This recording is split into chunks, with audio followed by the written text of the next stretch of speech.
ओम गण गणपते नमः। ओम गण गणपते नमः। ओम गण गणपते नमः। ओम नमः शिवाय। विष्णु द्वारा तुलसी के शील हरण का वर्णन। कुपित हुई तुलसी द्वारा विष्णु को शाप। शंभु द्वारा तुलसी और शालग्राम शिला के महात्म्य का वर्णन। फिर व्यास जी के पूछने पर सनत कुमार जी ने कहा, महर्षि, रणभूमि में आकाशवाणी को सुनकर जब देवेश्वर शंभु ने श्रीहरि को प्रेरित किया, तब वे तुरंत ही अपनी माया से ब्राह्मण का वेश धारण करके शंखचूड़ के पास जा पहुंचे और उन्होंने उससे परमोत्कृष्ट कवच मांग लिया। फिर शंखचूड़ का रूप बनाकर वे तुलसी के घर की ओर चले।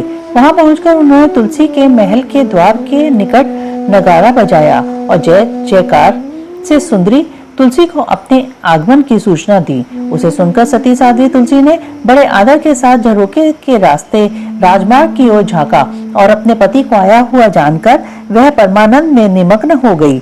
उसने तत्काल ही ब्राह्मणों को धन दान करके उनसे मंगलाचार कराया और फिर अपना श्रृंगार किया। इधर देवताओं का कार्य सिद्ध करने के लिए माया से शंखचूड़ का स्वरूप धारण करने वाले भगवान विष्णु रथ से उतरकर देवी तुलसी के भवन में गए। तुलसी ने पति रूप में आए हुए भगवान का पूजन किया, बहुत सी बातें की, तदंतर उनके साथ रमण किया। तब उस साध्वी ने सुख, सामर्थ्य और आकर्षण में व्यतिक्रम देखकर सब पर विचार किया और संदेह उत्पन्न होने पर वह, तू कौन है, यूं डांटती हुई बोली। तुलसी ने कहा, दुष्ट, मुझे शीघ्र बतला कि माया द्वारा मेरा उपभोग करने वाला तू कौन है। तूने मेरा सतीत्व नष्ट कर दिया, अतः मैं अभी तुझे शाप देती हूँ। सनत कुमार जी कहते हैं, ब्राह्मण तुलसी का वचन सुनकर श्रीहरि ने लीला पूर्वक अपनी परम मनोहर मूर्ति धारण कर ली।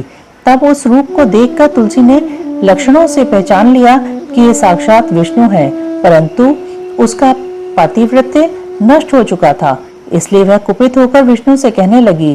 तुलसी ने कहा, हे विष्णु, तुम्हारा मन पत्थर के सदृश कठोर है, तुम में दया का लेश मात्र भी नहीं है। मेरे पति धर्म के भंग हो जाने से निश्चय ही मेरे स्वामी मारे गए।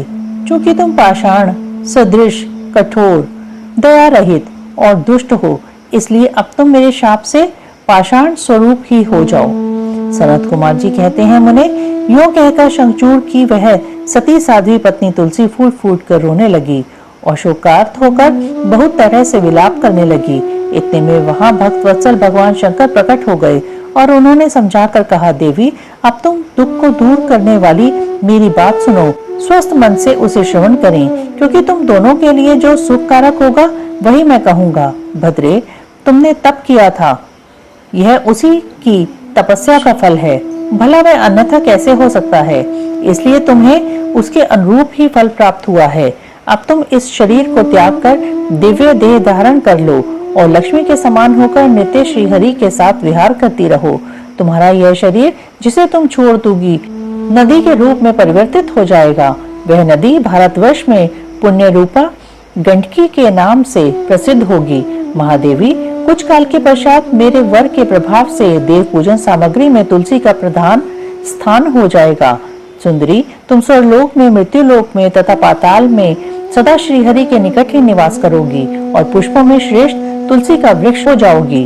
तुम वैकुंठ में दिव्य रूप धारिणी वृक्षाधिष्ठात्री देवी बनकर सदा एकांत में श्रीहरि के साथ क्रीड़ा करोगी। उधर भारतवर्ष में जो नदियों की अधिष्ठात्री देवी होगी वह परम पुण्य प्रदान करने वाली होगी और श्रीहरि के अंशभूत लवण सागर की पत्नी बनेगी तथा श्रीहरि भी तुम्हारे शापवश पत्थर का रूप धारण करके भारत में गंडकी नदी के जल के निकट निवास करेंगे। वहां तीखी दाढ़ों वाले करोड़ों भयंकर कीड़े उस पत्थर को काट कर उसके मध्य में चक्र का आकार बनाएंगे। उसके भेद से वह अत्यंत पुण्य प्रदान करने वाली शालग्राम शिला कहलाएगी और चक्र के भेद से उसका लक्ष्मी नारायण आदि भी नाम होगा। विष्णु की शालग्राम शिला और वृक्ष स्वरूपिणी तुलसी का समागम सदा अनुकूल तथा बहुत प्रकार के पुण्यों की वृद्धि करने वाला होगा। भद्रे, जो शालग्राम शिला के ऊपर से तुलसी पत्र को दूर करेगा उसे जन्मांतर के स्त्री वियोग की प्राप्ति होगी तथा जो शंख को दूर करके तुलसी पत्र को हटाएगा वह भी भार्याहीन होगा और 7 जन्मों तक रोगी बना रहेगा। जो महाज्ञानी पुरुष शालग्राम शिला, तुलसी और शंख को एकत्र रखकर उनकी रक्षा करता है, वह श्री हरि का प्यारा होता है।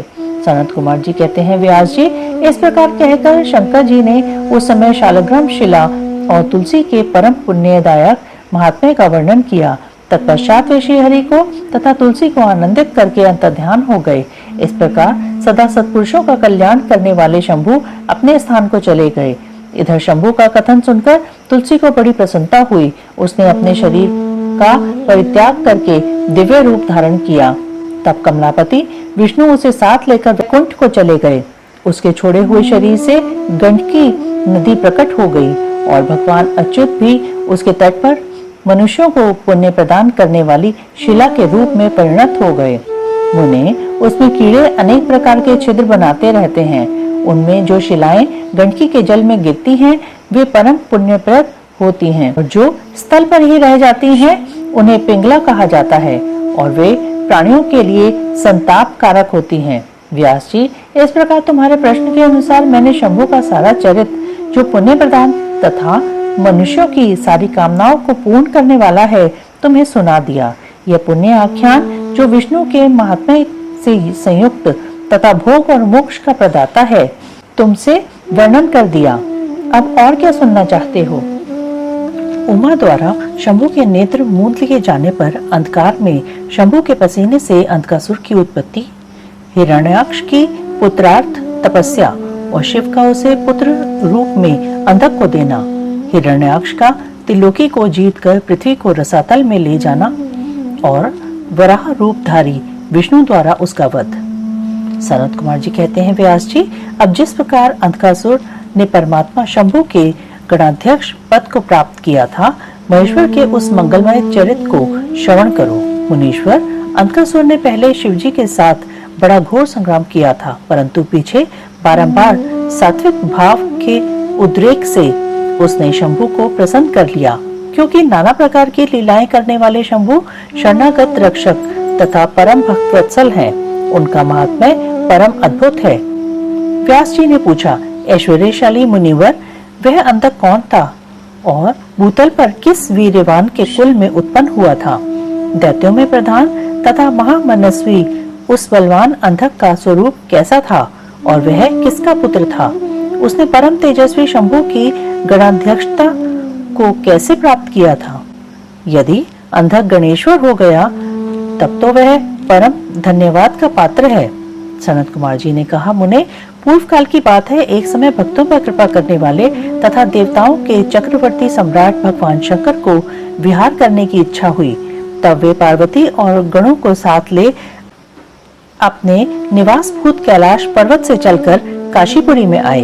वहां उन्होंने उस पुरी को अपनी राजधानी बनाया और भैरव नामक वीर को उसका रक्षक नियुक्त किया। वे पार्वती जी के साथ रहते हुए वे भक्तजनों को सुख देने वाली अनेक प्रकार की लीलाएं करने लगे। एक समय वे उसके वरदान के प्रभाववश अनेकों वीरागर गणेश्वरों और शिवा के साथ मंदराचल पर गए और वहां भी तरह तरह की क्रीड़ाएं करने लगे। एक दिन जब प्रचंड पराक्रमी कपर्दी शिव मंदराचल की पूर्व दिशा में बैठे थे, उसी समय गिरिजा ने नर्म क्रीड़ावश उनके नेत्र बंद कर दिए। इस प्रकार जब पार्वती ने मूंगे, सुवर्ण और कमल के प्रभाव वाले अपने कर कमलों से हर के नेत्र बंद कर दिए, तब उनके नेत्रों के मुंद जाने के कारण वहां क्षणभर में ही घोर अंधकार फैल गया। पार्वती के हाथों का महेश्वर के शरीर से स्पर्श होने के कारण शंभु के ललाट में स्थित अग्नि से संतप्त होकर मज्जल प्रकट हो गया और जल की बहुत सी बूंदें टपक पड़ी। तदंतर उन बूंदों ने एक गर्भ का रूप धारण कर लिया। उससे एक ऐसा जीव प्रकट हुआ जिसका मुख विकराल था। वह अत्यंत भयंकर, क्रोधी, कृतघ्न, अंधा, पुरु, जटाधारी, काले रंग का, मनुष्यों से भिन्न, बेडौल और सुंदर बालों वाला था। उसके कंठ से घोर घर्घर शब्द निकल रहा था। वह कभी गाता, कभी हंसता और कभी रोने लगता था तथा जबड़ों को चाटते हुए नाच रहा था। उस अद्भुत दृश्य वाले जीव के प्रकट होने पर शिवजी मुस्कुराकर पार्वती से बोले। श्री महेश्वर ने कहा, प्रिय, मेरे नेत्रों को मूंद कर तुमने ही तो यह कर्म किया है, फिर तुम उससे भय क्यों कर रही हो? शंकर जी के उस वचन को सुनकर गौरी हंस पड़ी और उनके नेत्रों पर से उन्होंने अपने हाथ हटा लिए।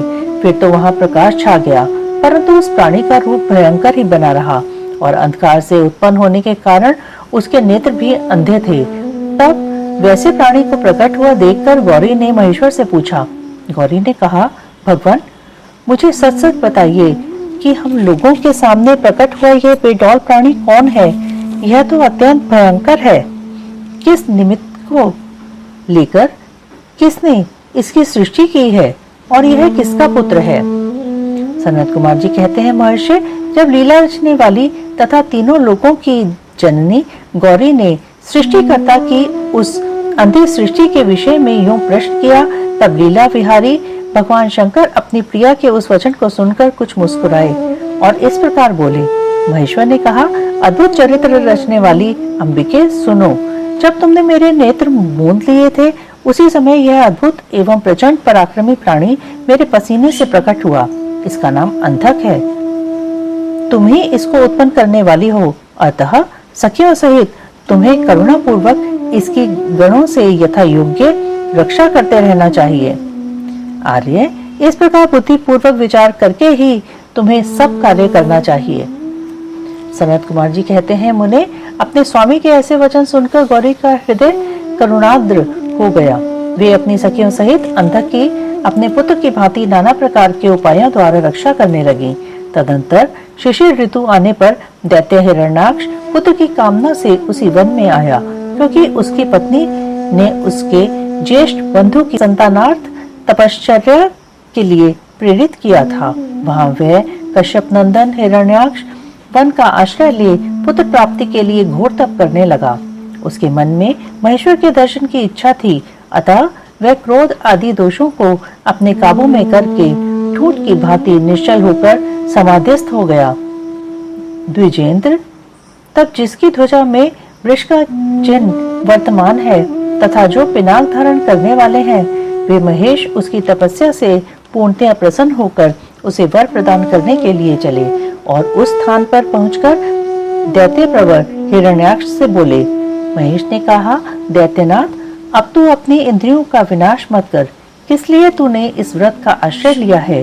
तू अपना मनोरथ प्रकट कर। मैं वरदाता शंकर हूँ, अतः तेरी जो अभिलाषा होगी वह सब मैं तुझे प्रदान करूंगा।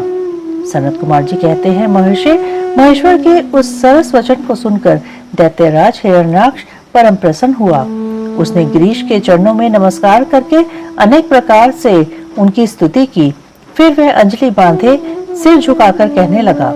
हिरण्याक्ष ने कहा, चंद्रभाल, मेरे उत्तम पराक्रम संपन्न तथा दैत्य कुल के अनुरूप कोई पुत्र नहीं है, इसलिए मैंने इस व्रत का अनुष्ठान किया है। देवेश, मुझे परम बलशाली पुत्र दीजिए। सनत कुमार जी कहते हैं, मुने, दैत्यराज के उस वचन को सुनकर कृपालु शंकर प्रसन्न हो गए और उससे बोले, दैत्याधिप, तेरे भाग्य में तेरे वीर्य से उत्पन्न होने वाला पुत्र तो नहीं लिखा है, किंतु मैं तुझे एक पुत्र देता हूँ। मेरा एक पुत्र है जिसका नाम अंधक है। वह तेरे ही समान पराक्रमी और अजय है। तू संपूर्ण दुखों को त्याग कर उसी को पुत्र रूप से वर्ण कर ले और इस प्रकार पुत्र प्राप्त कर ले। सनत कुमार जी कहते हैं, महर्षि, उससे यूं कहकर गौरी के साथ विराजमान उन महात्मा भूतनाथ त्रिपुरारी शंकर ने प्रसन्न होकर हिरण्याक्ष को वह पुत्र दे दिया। इस प्रकार शिवजी से पुत्र प्राप्त करके वह महामनस्वी दैत्य परम प्रसन्न हुआ। उसने अनेकों स्तोत्रों द्वारा रुद्र की पूजा करके प्रदक्षिणा की और फिर वह अपने राज्य को चला गया। गिरीश से पुत्र प्राप्त कर लेने के बाद वह प्रचंड पराक्रमी दैत्य संपूर्ण देवताओं को जीतकर इस पृथ्वी को अपने देश रसातल में उठा ले गया। तब देवताओं, मुनियों और सिद्धों ने अनंत पराक्रमी विष्णु की आराधना की। फिर तो भगवान विष्णु सर्वात्मक यज्ञमय विकराल वारा शरीर धारण कर थूथन के अनेकों प्रहारों से पृथ्वी को विदीर्ण करके पाताल लोक में जा घुसे। वहां उन्होंने कभी न टूटने वाले अपनी अगली दाढ़ों से तथा थूथन से सैकड़ों दैत्यों का कचूमर निकालकर अपने वज्र सदृश कठोर पाद प्रहारों से निशाचरों की सेना को मत डाला। तत्पश्चात अद्भुत एवं प्रचंड तेजस्वी विष्णु ने करोड़ों सूर्यों के समान प्रकाशमान सुदर्शन चक्र से हिरण्याक्ष के प्रज्वलित सिर को काट लिया और दुष्ट दैत्यों को जलाकर भस्म कर दिया। यह देखकर देवराज इंद्र को बड़ी प्रसन्नता हुई। उन्होंने उस असुर राज्य पर अंधक को अभिषिक्त कर दिया। फिर महात्मा इंद्र विष्णु को अपनी दाढ़ों द्वारा पाताल लोक से पृथ्वी को लाते हुए देखकर परम प्रसन्न हुए और अपने स्थान पर आकर पूर्ववत स्वर्ग और भूतल की रक्षा करने लगे। इधर वाराह रूप धारण करके उत्तम कार्य करने वाले उग्र रूपधारी श्री हरि प्रसन्नचित हुए। समस्त देवों, मुनियों और पद्म योनि ब्रह्मा द्वारा प्रशंसित होकर अपने लोक को चले गए। इस प्रकार वाराह रूपधारी विष्णु द्वारा असुरराज हिरण्याक्ष के मारे जाने पर समस्त देव, मुनि तथा अन्य सभी जीव सुखी हो गए। हिरण्यकशिपु की तपस्या और ब्रह्मा से वरदान पाकर उसका अत्याचार, नृसिंह द्वारा उसका वध और प्रहलाद को राज्य प्राप्ति। सनत कुमार जी कहते हैं, व्यास जी, इधर वाराह रूपधारी श्री हरि के द्वारा इस प्रकार भाई के मारे जाने पर हिरण्यकशिपु शोक और क्रोध से संतप्त हो उठा। श्री हरि के साथ वैर करना तो उसे रुचता ही था, अतः उसने संहार प्रेमी वीर असुरों को प्रजा का विनाश करने के लिए आज्ञा दे दी। तब वे संहार प्रिय असुर स्वामी की आज्ञा को सिर चढ़ाकर देवताओं और प्रजाओं का विनाश करने लगे। इस प्रकार जब उन दुष्ट चित्त वाले असुरों द्वारा सारा देवलोक तहस नहस कर दिया गया, तब देवता स्वर्ग को छोड़कर गुप्त रूप से भूतल पर विचरने लगे। उधर भाई की मृत्यु से दुखी हुए हिरण्यकशिपु ने भाई को जलांजलि देकर उसकी स्त्री आदि को ढांढस बंधाया। तत्पश्चात उस दैत्यराज ने अपने लिए विचार किया कि मैं अजय, अजर और अमर हो जाऊं। मेरा ही एक छत्र साम्राज्य रहे और मेरा प्रतिद्वंदी कोई न रह जाए। यूं धारणा बनाकर वह मनराजन पर गया और वहां एक गुफा में अत्यंत घोर तपस्या करने लगा। उस समय वह पैर के अंगूठे के बल खड़ा था। उसकी भुजाएं ऊपर को उठी थीं और दृष्टि आकाश की ओर लगी थी। उसकी तपस्या से संतप्त होकर देवताओं का मुख विकृत हो उठा। वे स्वर्ग को छोड़कर ब्रह्मलोक में जा पहुंचे और उन्होंने ब्रह्मा से अपना दुखड़ा कह सुनाया। व्यास जी, उन देवताओं के इस प्रकार कहने पर स्वयंभू ब्रह्मा, भृगु, दक्ष आदि के साथ उस दैतेश्वर के आश्रम पर गए। तब जिसने अपने तप से संपूर्ण लोगों को संतप्त कर दिया था, उस हिरण्यकशिपु ने वर देने के लिए आए हुए पद्म योनि ब्रह्मा को अपने सामने उपस्थित देखा। उधर पितामह ने भी उससे कहा, वर मांग। तब जिसकी बुद्धि मोहित नहीं हुई थी, उस असुर ने विधाता की उस मधुर वाणी को सुनकर इस प्रकार कहा। हिरण्यकशिपु बोला, ऐश्वर्यशाली प्रजापति पितामह, मैं चाहता हूँ कि स्वर्ग में, भूतल पर, दिन में, रात में, ऊपर अथवा नीचे कहीं भी शस्त्र, अस्त्र, पाश, वज्र, शुष्क, वृक्ष, पर्वत, जल, अग्नि के रूप में शत्रु के प्रहार से देवता, दैत्य, मुनि, सिद्ध की बहुना आप द्वारा रचे हुए जीवों के हाथों मुझे कभी भी मृत्यु का भय न हो। सनत कुमार जी कहते हैं, मुने, हिरण्यकशिपु के वैसे वचन सुनकर पद्म योनि ब्रह्मा के मन में दया का भाव जागृत हो उठा। उन्होंने मन ही मन विष्णु को प्रणाम करके उससे कहा, दैतेंद्र, मैं तुझ पर प्रसन्न हूँ, अतः तुझे सारी वस्तुएं प्राप्त होंगी। तूने 96,000 वर्षों तक तप किया है, अब तेरी कामना पूर्ण हो चुकी है, अतः तप से विरत होकर उठ और दानवों के राज्य का उपभोग कर। ब्रह्मा की वाणी सुनकर हिरण्यकशिपु का मुख प्रसन्नता से खिल उठा। इस प्रकार जब पितामह ने उसे दानव राज्य पर अभिषिक्त कर दिया, तब वह उन्मत्त हो उठा और त्रिलोकी को नष्ट करने का विचार करने लगा। फिर तो उसने संपूर्ण धर्मों का उच्छेद करके संग्राम में समस्त देवताओं को भी जीत लिया। तब देवता भागकर विष्णु के पास पहुँचे। वहाँ श्री हरि ने देवताओं और मुनियों की दुख गाथा सुनकर उन्हें आश्वासन दिया और शीघ्र ही उस दैत्य के वध करने का वचन दिया। तब देवता अपने स्थान को लौट गए। तदंतर महात्मा विष्णु ने ऐसा रूप धारण किया जो आधा सिंह और आधा मनुष्य का था। वह अत्यंत भयंकर तथा विकराल दिख रहा था। उसका मुख खूब फैला हुआ था। नासिका बड़ी सुंदर थी और नख तीखे थे। गर्दन पर जटाएं लहरा रही थीं। दाढ़ें ही आयुध थे। उससे करोड़ों सूर्यों के समान प्रभा छिटक रही थी और उसका प्रभाव प्रलयकालीन अग्नि के सदृश था। अधिक कहाँ तक कहा जाए, वह रूप जगन्मय था। इसी रूप से वे भगवान भास्कर के अस्ताचल की शरण लेने पर असुरों की नगरी में प्रविष्ट हुए। उन अतुल प्रभावशाली नृसिंह को देखकर सभी दैत्य एक साथ उन पर टूट पड़े। तब उन अद्भुत पराक्रमी नृसिंह ने महाबली दैत्यों के साथ युद्ध करके भूतों को मार डाला और भूतों को पकड़कर तोड़ मरोड़ दिया। फिर वे उस नगर में घूमने लगे।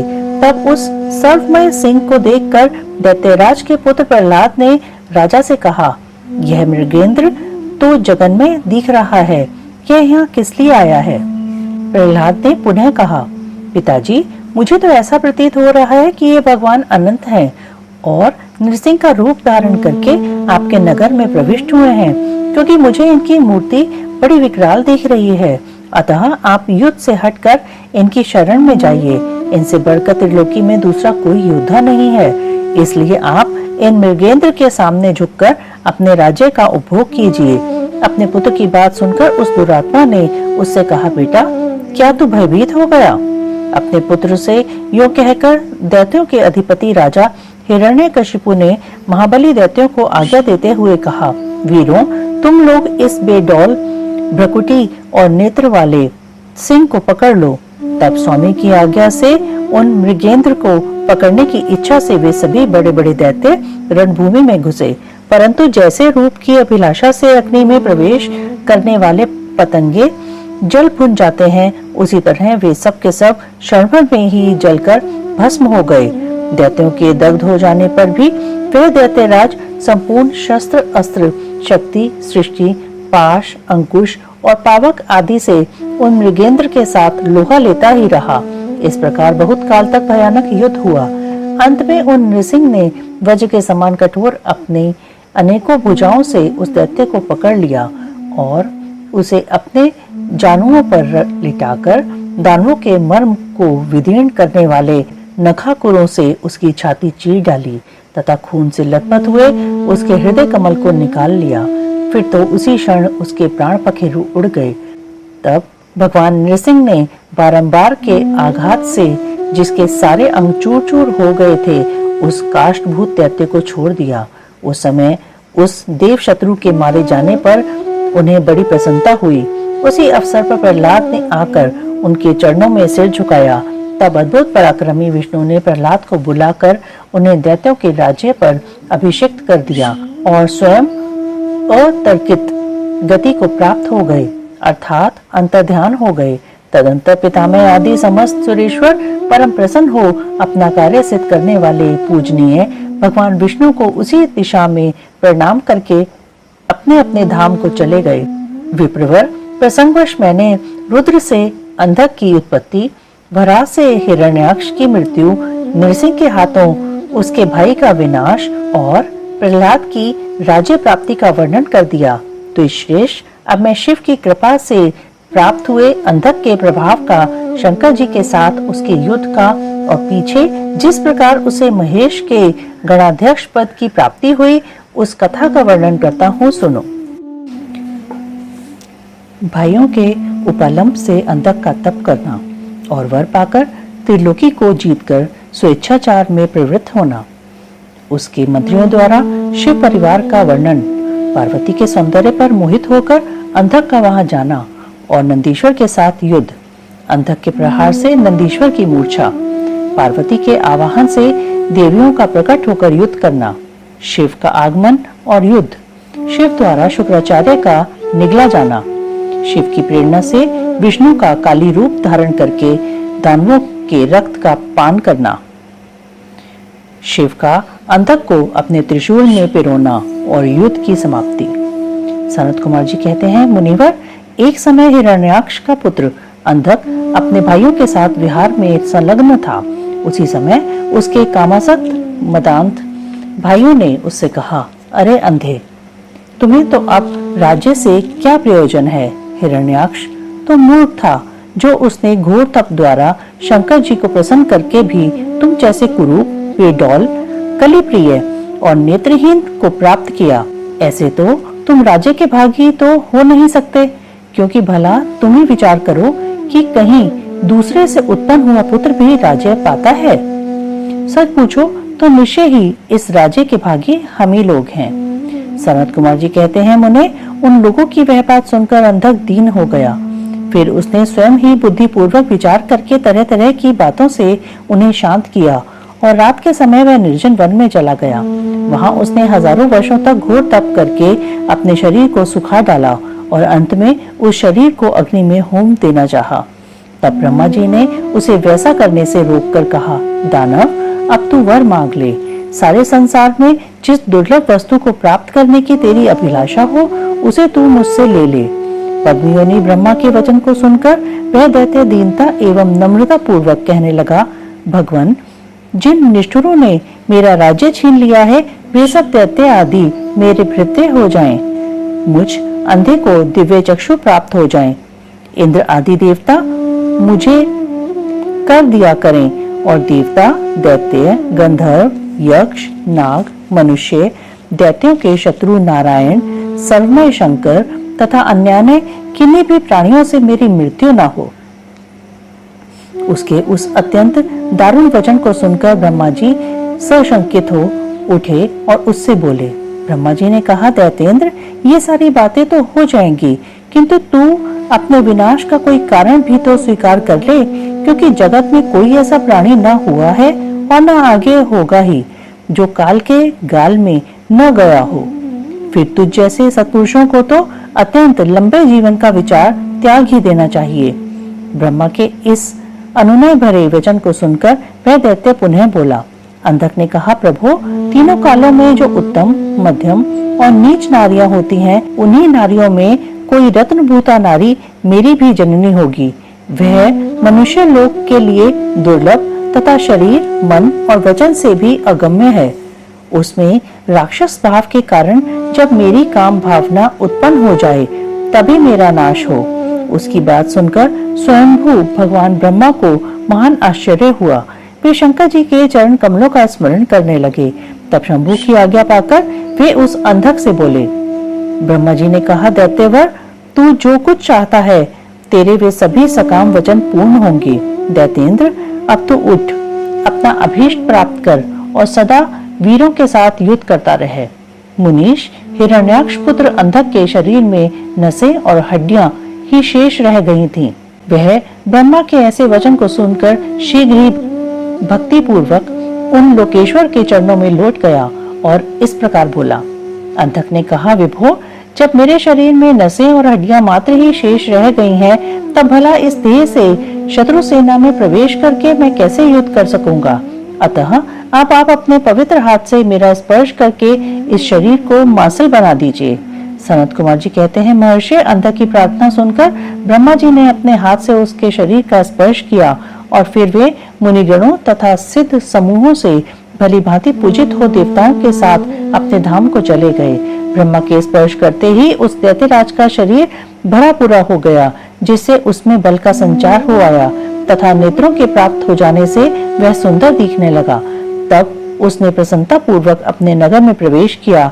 उस समय प्रहलाद आदि श्रेष्ठ दानवों ने जब उसे वरदान प्राप्त करके आया हुआ जाना, तब वे सारा राज्य उसे समर्पित करके उसके वशवर्ती भृत्य हो गए। तदंतर अंधक सेना और भृत्य वर्ग को साथ ले स्वर्ग को जीतने के लिए गया।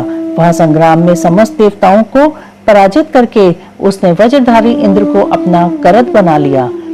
उसने यत्र तत्र बहुत सी लड़ाइयां लड़कर नागों, सुपर्णों, श्रेष्ठ राक्षसों, गंधर्वों, यक्षों, मनुष्यों, बड़े बड़े पर्वतों, वृक्षों और सिंह आदि समस्त चौपायों को भी जीत लिया।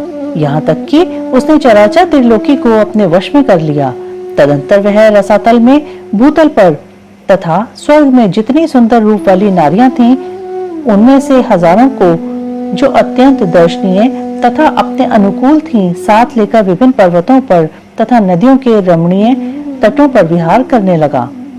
दैत्यराज अंधक सदा दुष्टों का ही संग करता था उसकी बुद्धि मद से अंधी हो गई थी, जिससे उस मूढ़ को इसका कुछ भी ज्ञान नहीं रह गया कि परलोक में आत्मा को सुख देने वाला भी कोई कर्म करना चाहिए।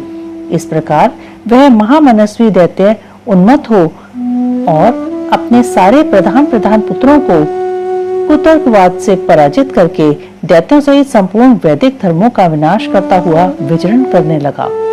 वह धन के मद से अभिभूत हो वेद, देवता, ब्राह्मण और गुरु आदि किसी को भी नहीं मानता था। प्रारब्धवश उसकी आयु समाप्त हो चुकी थी, इसी से वह स्वेच्छाचार में प्रवृत्त हो व्यर्थ में ही अपनी आयु के शेष दिन गंवाता हुआ रमण कर रहा था। उस दानव श्रेष्ठ के 3 मंत्री थे, जिनका नाम था दुर्योधन, वैधस और हस्ती। एक समय उन तीनों ने उस पर्वत के किसी रमणीय स्थान पर एक परम रूपवती नारी को देखा। उसे देखकर वे शीघ्रगामी श्रेष्ठ दैत्य हर्षमग्न हो तुरंत ही महादैत्यपति वीरवर अंधक के पास पहुंचे और बड़े प्रेम से उस देखी हुई घटना का वर्णन करने लगे। मंत्रियों ने कहा, दैत्येंद्र, यहाँ एक गुफा के भीतर हमने एक मुनि को देखा है। ध्यानस्थ होने के कारण उसके नेत्र बंद थे। वह बड़ा रूपवान है। उसके मस्तक पर अर्जुन की कला अपनी छठी बिखेर रही है और कमर में गजेंद्र की खाल बंधी हुई है। बड़े बड़े नाग उसके सारे शरीर में लिपटे हुए हैं। खोपड़ियों की माला ही उस जटाधारी का आभूषण है। उसके हाथ में त्रिशूल है तथा एक विशाल धनुष, बाण और तुरीण भी वह धारण किए हुए है। उसका अक्षसूत्र स्पष्ट दिख रहा है। उसकी 4 भुजाएं तथा लंबी लंबी जटाएं हैं। वह खड़ग, त्रिशूल और लकुट धारण किए हुए है। उसकी आकृति अत्यंत गौर है और उस पर भस्म का अनुलेप लगा हुआ है। वह अपने उत्कृष्ट तेज से सुशोभित हो रहा है। इस प्रकार उस श्रेष्ठ तपस्वी का सारा वेश ही अद्भुत है। उससे थोड़ी ही दूर पर हमने एक और पुरुष को देखा है, जो विकराल वानर सा है। उसका मुख बड़ा भयंकर है। वह सभी आयुध धारण किए हुए है, परंतु उसका हाथ रूक्ष है। वह उस तपस्वी की रक्षा में तत्पर है। उसके पास ही एक बूढ़ा सफेद रंग का बैल भी बैठा है। उस बैठे हुए तपस्वी के पार्श्व भाग में हमने एक शुभ लक्षण संपन्ना नारी को भी देखा है। वह भूतल पर रत्न स्वरूपा है। उसका रूप बड़ा मनोरम है और तरुणी होने के नाते वह मन को मोहे लेती है। मूंगे, मोती, मणि, सुवर्ण, रत्न और उत्तम वस्त्रों से वह सुसज्जित है। उसके गले में सुंदर मालाएं लटक रही हैं। कहाँ तक कहें, वह इतनी सुंदर है कि जिसने उसे एक बार देख लिया उसी का नेत्र धारण करना सफल है। उसे फिर इस लोक में अन्य वस्तुओं के देखने से क्या प्रयोजन। वह दिव्य नारी पुण्यात्मा मुनिवर महेश की मान्या एवं प्रियतमा भार्या है। दैत्येंद्र, आप तो उत्तमोत्तम रत्नों का उपभोग करने वाले हैं, अतः उसे यहाँ बुलवाकर देखिए, वह आपके भी देखने योग्य है। सनत कुमार जी कहते हैं, मुनिश्रेष्ठ, मंत्रियों के उन वचनों को सुनकर दैत्यराज अंधक कामातुर हो उठा। उसके सारे शरीर में कंप छा गया। फिर तो उसने तुरंत ही दुर्योधन आदि को उस मुनि के पास भेजा। मंत्रियों ने वहां जाकर मुनीश्वर को प्रणाम करके उनसे अंधकासुर का संदेश कहा तथा बदले में शिवजी का उत्तर सुनकर वे लौटकर अंधक से बोले। मंत्रियों ने कहा, राजन, आप तो संपूर्ण दैत्यों के स्वामी हैं, फिर भी उस महान पराक्रमी वीरवर तपस्वी मुनि ने अपनी बुद्धि से त्रिलोकी को तृण के समान समझकर हंसते हुए आपके लिए ऐसी बातें कही हैं। उस निशाचर का शौर्य और धैर्य अस्थिर है। वह दानव, कृपण, सत्वहीन, क्रूर, कृतघ्न और सदा ही पाप कर्म करने वाला है। क्या उसे सूर्यपुत्र यम का भय नहीं है? कहाँ तो मैं, मेरे दारुण शस्त्र और मृत्यु को भी संत्रस्त कर देने वाला युद्ध, और कहाँ वह वानर का सा मुख वाला डरपोक निशाचर, जिसके सारे अंग बुढ़ापे से जर्जर हो गए हैं। कहाँ मेरा यह स्वरूप और कहाँ तेरी मंद भाग्यता। तेरी सेना भी तो नहीं के बराबर ही है। फिर भी यदि तुझमें कुछ सामर्थ्य हो तो युद्ध के लिए तैयार हो जा और आकर कुछ अपनी करतूत दिखा। मेरे पास तुझ जैसे पापियों का विनाश करने वाला वज्र सरीखा भयंकर शस्त्र है और तेरा शरीर तो कमल के समान कोमल है। ऐसी दशा में विचार करके तुझे जो रुचिकर प्रतीत हो वह कर। सनत कुमार जी कहते हैं, मुनिवर, मंत्रियों की बात सुनकर पार्वती पर मोहित हुआ वह कामांध राक्षस विशाल सेना लेकर चल दिया और वहां पहुंचकर नंदीश्वर से युद्ध करने लगा। बड़ा भयानक युद्ध हुआ। उस समय युद्ध स्थल में चर्बी, मज्जा, मांस और रक्त की कीच मच गई। वहां सिर कटे हुए धड़ नाच रहे थे और कच्चा मांस खाने वाले जानवर चारों ओर व्याप्त हो गए थे, जिससे वह बड़ा भयंकर लग रहा था। थोड़ी ही देर में दैत्य भाग खड़े हुए। तब पिनाकधारी भगवान शंकर दक्ष कन्या सती को भली भांति धीरज बंधाते हुए बोले, प्रिय, मैंने जो पहले अत्यंत भयंकर महान पाशुपत व्रत का अनुष्ठान किया था, उसमें रात दिन तुम्हारे प्रसंगवश जो हमारी सेना का विनाश हुआ है वह विघ्न सा आ पड़ा है। देवी, मरण धर्मा प्राणियों का जो अमरों पर आक्रमण हुआ है, यह मानो पुण्य का विनाश करने वाला कोई ग्रह प्रकट हो गया है। अतः अब मैं पुनः किसी निर्जन वन में जाकर उस परम अद्भुत दिव्य व्रत की दीक्षा लूंगा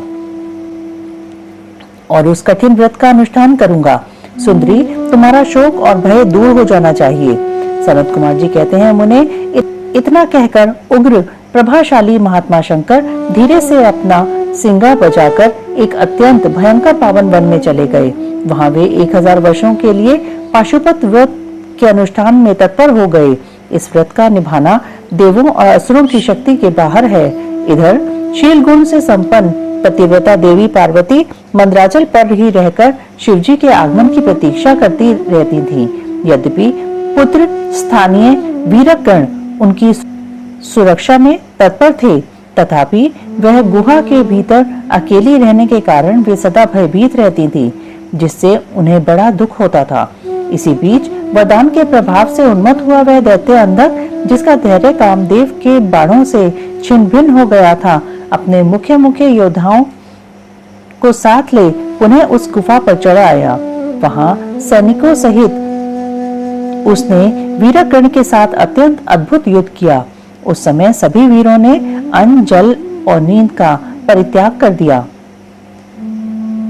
इस प्रकार वह युद्ध लगातार 505 दिन रात तक चलता रहा।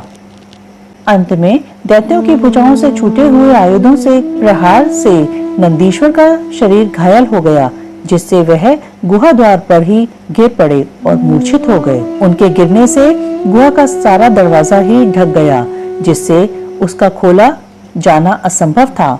फिर दैत्यों ने 2 ही घड़ी में सारे वीरगण को अपने अस्त्र समूहों से आच्छादित कर दिया। तब पार्वती ने भगवान विष्णु और ब्रह्मा जी का स्मरण किया। स्मरण करते ही ब्राह्मी, नारायणी, इंद्री, वैश्वानरी, याम्या, नैकृति, वारुणी, वायवी, कौबेरी, यक्षेश्वरी, गारुड़ी आदि देवियों के रूप में समस्त देवता यक्ष, सिद्ध, गुम्भक आदि शस्त्र अस्त्रों से सुसज्जित होकर अपने अपने वाहनों पर सवार हो पार्वती के पास आ पहुंचे और राक्षसों के साथ भिड़ गए। कुछ समय के बाद भगवान शिव भी आ गए। फिर तो घोर युद्ध हुआ। तदंतर शुक्राचार्य को संजीवनी विद्या के द्वारा दैत्यों को जीवित करते देखकर भूतनाथ शिवजी उनको निगल गए। इससे दैत्य ढीले पड़ गए। व्यास जी अंधक महान पराक्रमी वीर और त्रिपुर हंता शिव के समान बुद्धिमान था। सैकड़ों वरदान मिलने के कारण वह उन्माद के वशीभूत हो रहा था। यद्यपि बहुसंख्यक शस्त्र अस्त्रों की चोट से उसका शरीर जर्जर हो गया था, फिर भी शिवजी पर विजय पाने के लिए उसने दूसरी माया रची। जब प्रलयकालीन अग्नि के समान शरीर धारण करने वाले भूतनाथ त्रिपुरारी शंकर ने अपने त्रिशूल से उसे बुरी तरह छेद डाला, तब भूतल पर गिरे हुए उसके रक्त कणों से यूथ के यूथ अंधक प्रकट हो गए। उनसे सारी रणभूमि व्याप्त हो गई। वे विकृत मुख वाले भयंकर राक्षस अंधक के सदृश ही पराक्रमी थे। इस प्रकार जब पशुपति द्वारा मारे गए सैनिकों के घावों से निकले हुए अत्यंत गरम गरम रक्त बिंदुओं से दूसरे सैनिक उत्पन्न होने लगे, तब बहुत सी भुजा रूपी लताओं द्वारा आक्रांत होने के कारण कुपित हुए बुद्धिमान भगवान विष्णु ने प्रमथनाथ शिव को बुलाकर योग बल से एक ऐसा अजय स्त्री रूप धारण किया, जिसका मुख विकृत था और रूप उग्र, विकराल और कंकाल मात्र था। वह स्त्री रूप शंभु के कान से निकला था। जब उन देवी ने रणभूमि में उपस्थित हो अपने युगल चरणों से पृथ्वी को अलंकृत किया, तब सभी देवता उनकी स्तुति करने लगे। तत्पश्चात भगवान ने उनकी बुद्धि को प्रेरित किया। फिर तो वे क्षुधार्त होकर रण के मुहाने पर उन सैनिकों के तथा दैत्यराज के शरीर से निकले हुए अत्यंत गरम गरम रुधिर का पान करने लगी, जिससे राक्षसों का उत्पन्न होना बंद हो गया। तदंतर एकमात्र अंधक ही बच गया। यद्यपि उसके शरीर का रक्त सूख गया था, तथापि वह अपने कुलोचित सनातन शास्त्र धर्म का स्मरण करके अविनाशी भगवान शंकर के साथ भयंकर थप्पड़ों से, वज्र सदृश जानुओं और चरणों से, वज्राकार नखों से मुख भुजा संग्राम करता रहा। तब ब्रह्मनाथ शिव ने रणभूमि में उसका हृदय विदीर्ण करके उसे शांत कर दिया। फिर त्रिशूल भोंक कर उसे स्थानों के समान ऊपर को उठा लिया। उसका जर्जर शरीर नीचे को लटक रहा था। सूर्य की किरणों ने उसे सुखा दिया। पवन के झोंकों से युक्त मेघों ने मूसलाधार जल बरसाकर उसे गीला कर दिया। हिमखंड के समान शीतल चंद्रमा की किरणों ने उसे विशीर्ण कर दिया। फिर भी उस दैत्यराज ने अपने प्राणों को परित्याग नहीं किया। उसने विशेष रूप से शिवजी का स्तवन किया। तब करुणा के अगाध सागर शंभु प्रसन्न हो गए और उन्होंने उसे प्रेम पूर्वक गणाध्यक्ष का पद प्रदान कर दिया। तत्पश्चात युद्ध के समाप्त हो जाने पर लोकपालों ने नाना प्रकार के सारगर्भित स्तोत्रों द्वारा विधि पूर्वक शिवजी की अर्चना की और हर्षित हुए ब्रह्मा, विष्णु आदि देवों ने गर्दन झुकाकर उत्तमोत्तम स्तुतियों द्वारा उनका स्तवन किया। फिर जय जयकार करते हुए वे आनंद मनाने लगे। तदंतर शिवजी उन सबको साथ लेकर आनंद पूर्वक गिरिराज की गुफा को लौट आए।